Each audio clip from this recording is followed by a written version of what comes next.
heard Margaret mention that the U.S. is working on unspecified economic sanctions against Russia, but there's not a lot of support from the allies. Here's Anthony Mason. The threat of economic sanctions has not kept Russia from taking a tighter hold on Ukraine's Crimean peninsula. Do you think the U.S. and the Europeans are willing to let Putin keep Crimea? I don't think that they have much of a choice. Willis Sparks is an analyst with the Eurasia Group, a leading global consulting firm. The Europeans don't want a direct confrontation with the Russians because Europe draws 28% of its natural gas from Russia. 2/3 of that gas travels in pipelines through Ukraine.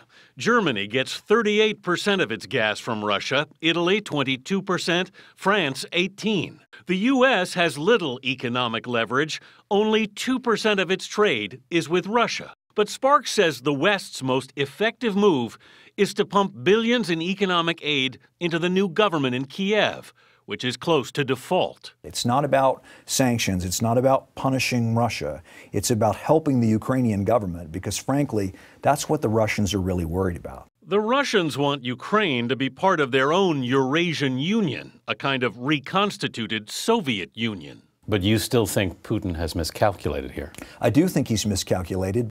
The idea that the Russians are going to win Ukrainian hearts and minds anytime for the foreseeable future is pretty much out of the question at this point. So arguably, what have the Russians gained? They've gained control of Crimea. They've shaken their fist at the West. But in terms of the long-term goal, it's hard to see how this serves Russian interests. A wider conflict is risky for Russia, too. It could disrupt the flow through those pipelines. And more than half of Russia's budget revenue, Scott, comes from oil and gas. Russia's the world's largest oil producer after Saudi Arabia. Anthony, you mentioned in your story that Ukraine is virtually broke and owes a lot of money that it could default on. Who does it owe the money to? Well, its biggest creditor, ironically, Scott, are the Russians. So the billions that they've been asking for, much of that money would end up going through Ukraine to Russia. Ironic. Anthony, thanks very much.